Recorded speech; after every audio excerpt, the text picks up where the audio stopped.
to look at questions 1 to 5.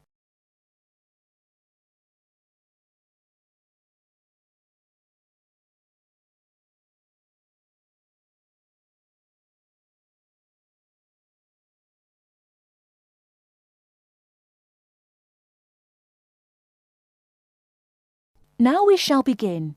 You should answer the questions as you listen, because you will not hear the recording a second time.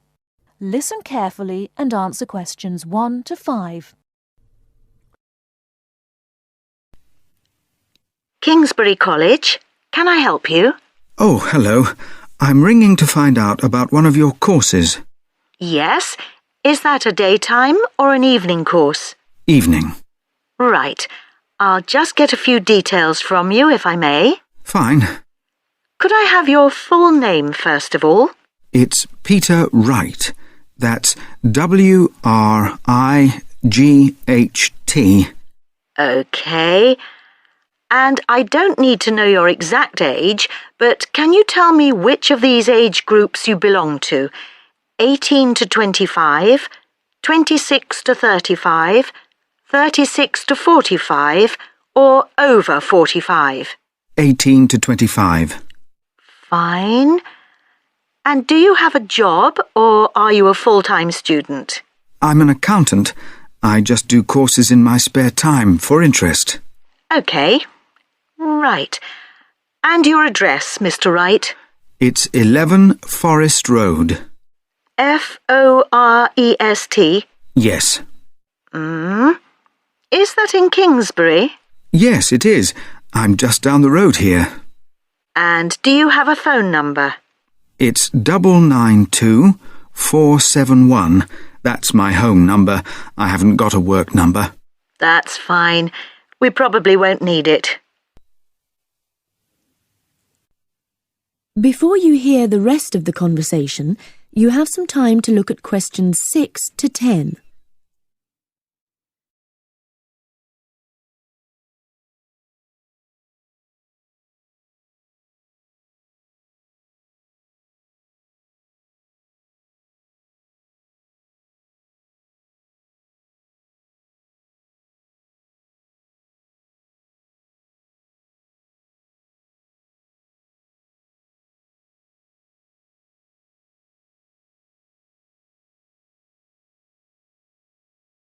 Now listen and answer questions 6 to 10.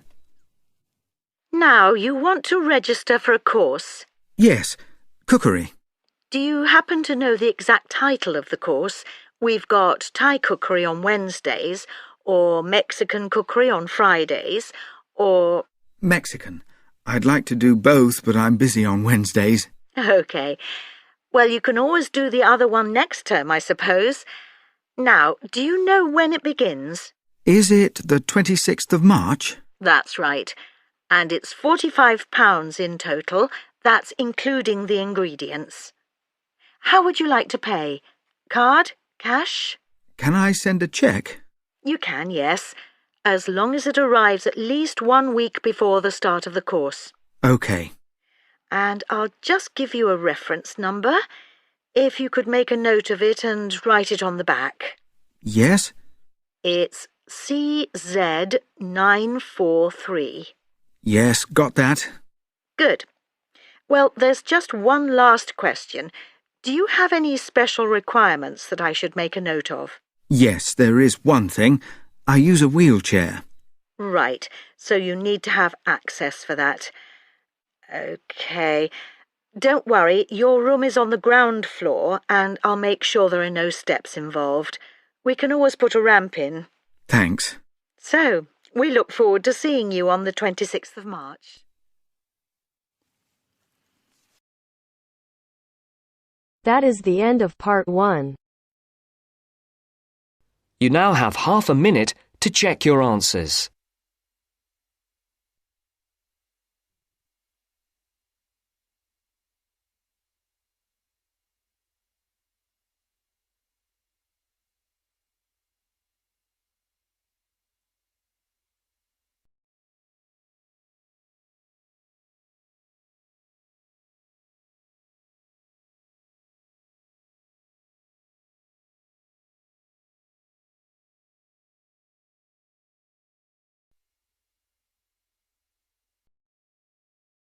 Now turns to Part 2.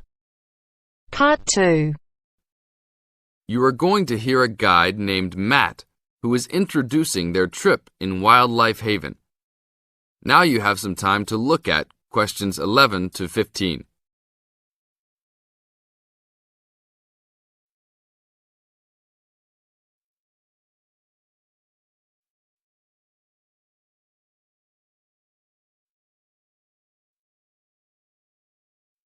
Now listen to the first part of the introduction carefully and answer questions 11 to 15. Well, good morning, everybody. My name's Matt, and I'm one of the 3 guides here at Wildlife Haven.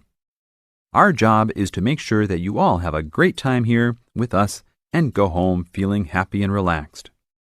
As you can see, we're away from the city in a remote area between a national park and the sea. To encourage you to relax, there are no radios or TVs, and the only phones and newspapers are in the office.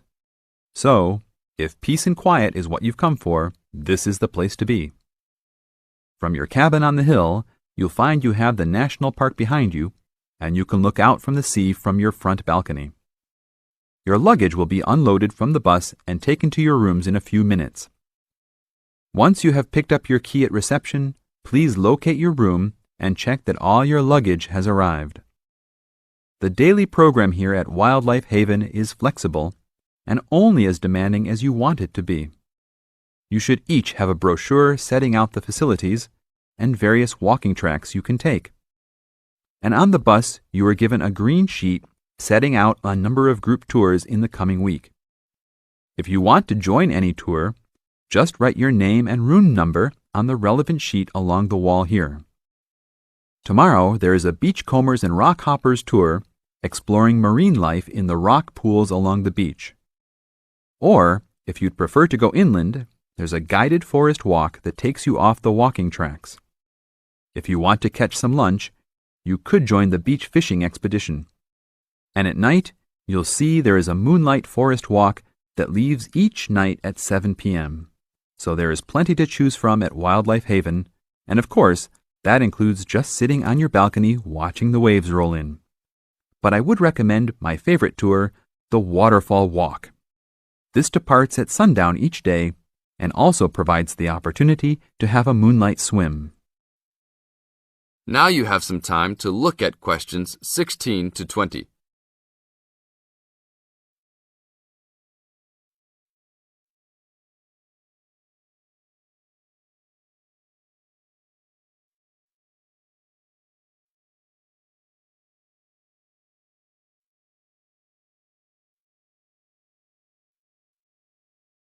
In the second part of the introduction, you are going to get some advice from Matt.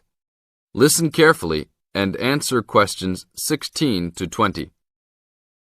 You've chosen to visit us in January, which is one of our hotter months. And although you may be tempted to wear a minimum of clothing, you should always take precautions against injury, particularly in the national park. This includes sensible footwear. You'd be surprised how many of our guests ignore this advice and end up being sorry. And socks are a good idea too. And even though you might be under trees a lot of the time, it's a good idea to wear a hat in this hot climate. There's no need to be too concerned about walking in the national park, provided you use common sense. It's true that there are poisonous spiders in the park, but they are really more frightened of you than you are likely to be of them. I should also warn you against eating any wild berries. Some are edible, but you should avoid them all. We'll provide all the food you can eat. Well, that's about all for now. Dinner is from 6 to 8 p.m. in this building.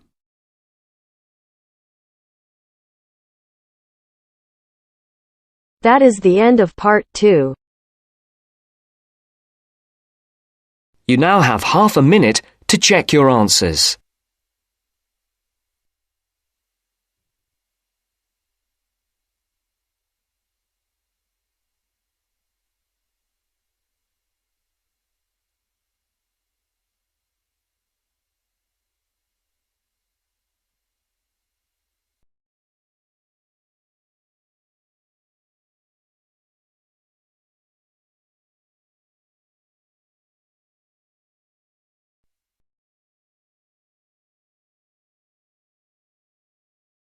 Now turns to Part 3. Part 3. You'll hear two university students discussing a social science lecture they attended. First, you have some time to look at questions 21 to 24.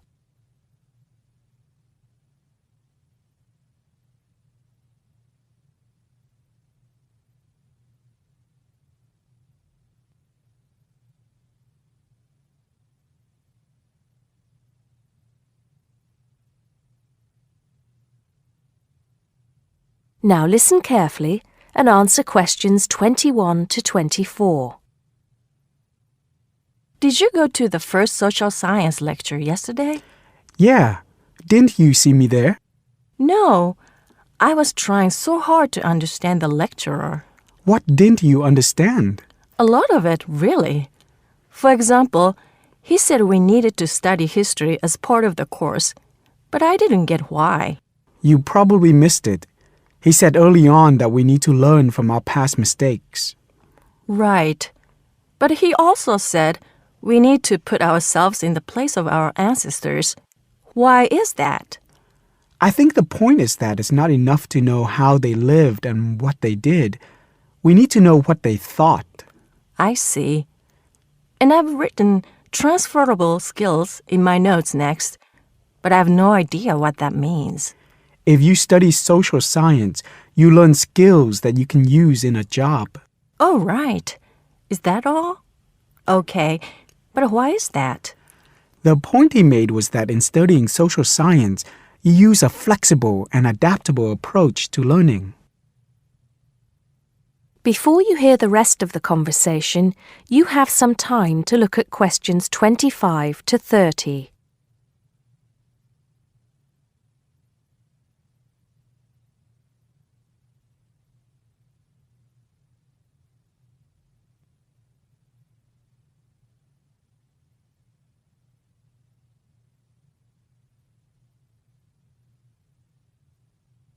Now listen and answer questions 25 to 30.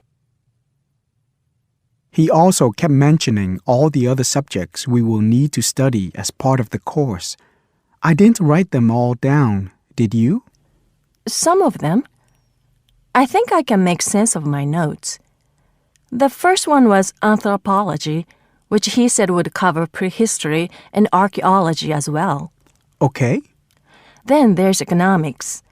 I wrote down that this was not meant to mean that we will spend all our time looking at economic theory, but more that we need to see how humans behave. That's good. I don't think I could handle economic theory. He said something about education too, didn't he? Yeah. He said we'll be looking at how cultural information is handed down from one generation to the next through teaching children. He said we'd be focusing on geography too, but I can't really remember which aspects. Can you? I noted it down, I think. Here we are, yes, particularly in relation to urban planning. It's law that I got confused about. I didn't understand why he linked that to economics. I think he meant that laws affect the way wealth is distributed. That makes sense. Now, what are the science wars? Okay, I did get that. The science wars are about how social science collects information. In sociology and social work, and in social science generally, they can only study patterns of behavior and observe. If you compare that to the way scientists work in physics or chemistry, it's very different because they use specific experiments that can be tested and which give concrete answers. Social studies is often accused of being unscientific. That's all. Okay. But it still looks like a good course, doesn't it? You don't have any regrets, do you? None at all. I'm looking forward to it.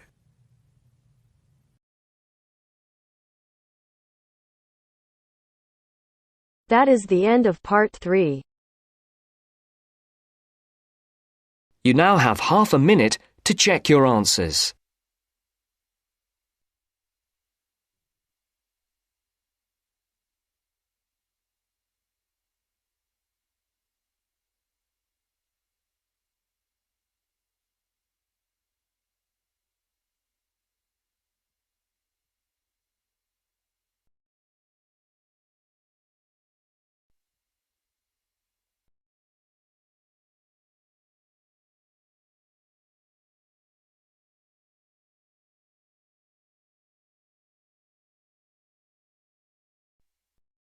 Now turns to Part 4.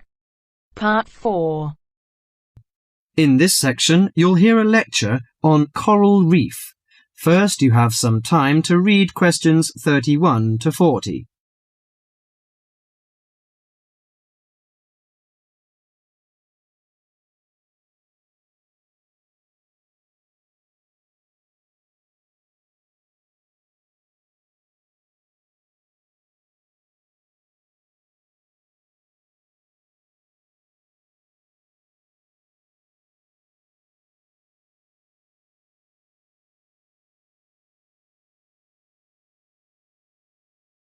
Now listen carefully to the lecture and answer questions 31 to 40. Do you fancy diving in the wonderful world of coral reefs, green sponges, colourful fish and red crabs? It is a rich garden beneath the waves. But how much do you know about the corals? Are they animals or plants? What are the threats to coral reefs? Today, Mr. Tim Harford, Executive Director of the Coral Reef Alliance, is going to introduce the facts about coral reefs. Good afternoon, everyone. Coral reefs are one of nature's most magnificent creations. It is filled with thousands of unique and valuable plants and animals. Over 1/4 of all marine species depend on healthy coral reefs. Humans also depend on coral reefs. These marine ecosystems are the primary source of food and income for millions of people, a vast repository of valuable chemical compounds and medicines, and a natural wave barrier that protect beaches and coastlines from waves and storms. Coral is actually the exoskeletons of coral polyps. Made from limestone, these skeletons build up over time, forming the reef. New corals are born each April. At a certain hour, on a certain night, mature corals suddenly release clouds of eggs and sperm into the sea. After the fertilized eggs take root on the seafloor, they can grow up to 15 centimeters per year. Coral reefs are present in the waters of over 100 countries. These are warm, 18 to 29 degrees centigrade, shallow, sunny regions primarily between the tropics of Cancer and Capricorn. Only clear, warm salt water can support a coral reef. And because sunlight is crucial to the reef's survival, the water must also be shallow.